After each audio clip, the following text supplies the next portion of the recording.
Ken Trahan with Lenny Vangilder. It's our first NBC weekend review brought to you by First NBC Bank with 31 locations throughout South Louisiana and beyond. The Hornets played their final home game of the season and as the New Orleans Hornets, and they got crushed by Dallas at New Orleans Arena Sunday night. No Anthony Davis, but still, this game was a microcosm of their season, Lenny. They can't defend. They can't stop anybody. No, they've struggled with that. I mean, the moment that's going to get remembered probably the most out of the last game in New Orleans Arena as the Hornets was the apparently tear-jerking tribute to Hugo at the final timeout of the game that had people giving Hugo a standing ovation. And, I mean, he's, it's when you have different faces coming through a franchise. It's probably not unlike what happens with the Zephyrs to a certain degree. The most identifiable face with the Zephyrs is Boudreaux. Over the course of 11 years here in New Orleans, when you've had people come and go, the one constant has been Hugo, and he's been a very lovable mascot. So here we are talking about mascots, but it's nice to see that. Then of course, someone will be in a different costume next year, whatever the Pelican is called. We'll find that out soon enough, I guess. Yeah, well, no Super Hugo, no honeybees, no used to bees, no more the Hive, the whole stuff. But that's okay. It's all about the game, whatever the name is, and they got a long way to go to become the kind of team they want to be. One more game left. That's at Dallas on Wednesday night, and typically they compete well. They play pretty hard. They're just not good enough. Right, exactly. It's just not, at the end of the day, there's not enough players out there to overcome some things, and there are times that they've kind of overplayed their talent level. We saw that to a certain degree Friday night against the Clippers with no Anthony Davis, with no Gravis Vasquez, and a bunch of others, and still they were in a position to win that game against a very good Clippers team. But they lost. That's what matters. So let's talk about some other sports. The Voodoo, a loser, got crushed at Jacksonville. Never a contest. They found out how long they have to go. If they want to be a contender, they're nowhere near it.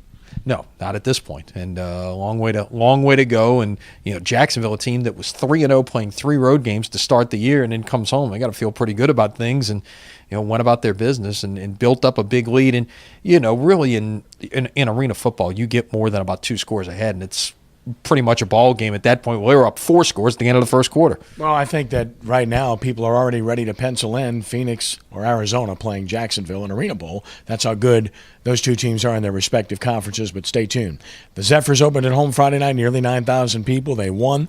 They've had a pretty good weekend thus far, and as we mentioned from day one, it looks like they'll have a pretty good team, at least to start the season. At least to start the season. We'll see what happens. We see news coming out Sunday that David Aardsma has signed a minor league deal with the Marlins. Maybe we'll see him here in New Orleans. Former Rice standout, was part of arguably the best pitching staff in the history of college baseball, so maybe we'll see him, and he's been a guy who's had some success in the big leagues. But you've got a lot of those kind of guys who are trying to get back one more time, and whether it's with the Marlins or they're just auditioning for other teams out there who may want to come in and make a trade and try to get a guy and see if they can help. Great weekend series win for LSU. They take 2 of 3 at Arkansas. A real battle on Sunday, winning in extra innings, 5-3. They got a terrible call that cost them 2 runs earlier in the game, and the sign of a great team is that they can overcome something like that. Exactly, and this is a team that is really starting to get it done in all spots of the lineup. It was pretty much just 3 through 6 there for a while that was getting it done, or 2 through 6. And now they've kind of settled in on Sean McMullen as a leadoff hitter. The former Brother Martin and Delgado stand out. Jacoby Jones has started to produce. They're even getting some production out of the catcher spot with Ty Ross. So it's, this team is starting to round into form. They may not be number 1 at all the polls right now, but it's hard to believe that they are certainly not in the short conversation of who's the best team in America. And they overcame a subpar performance by previously unbeaten Ryan Eads, losing on Saturday to win that series, which tells you who they are. The first NBC Prep Showcase continues with a really good game. St. Charles Catholic, a perennial power, 5-state runner-up finishes over their great baseball pedigree. And, of course, E.D. White, which has won 6 state championships in baseball and is the number 1 team in the state in Class 3A. That game, of course, taking place at 4 p.m. on Tuesday. You can watch it live at sportsnola.com. Taped delayed on WHNO Television, Channel 20, 8 p.m. on Wednesday night. It's great that we're venturing over in the Thibodaux. Yeah, down in the Bayou region. And don't forget, Monday night, 8 o'clock. Get the re-air of Brother Martin and Archbishop Rummel. Another terrific game. It seems like we always have really exciting games when our cameras show up. Somehow, it always seems to work out that way. And then last but not least, Adam Scott wins the Masters. Great story, 32 years old. Nearly won the Open a year ago, just let it get away.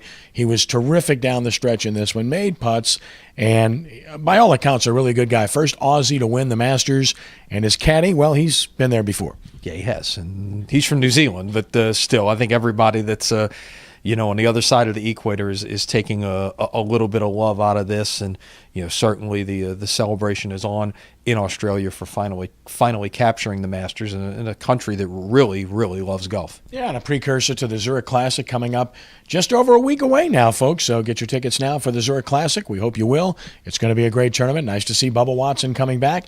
And, of course, the NFL Draft coming up the following week as well. So a busy sports slate forthcoming. Yeah, and Saints back at it today with off-season workouts getting underway.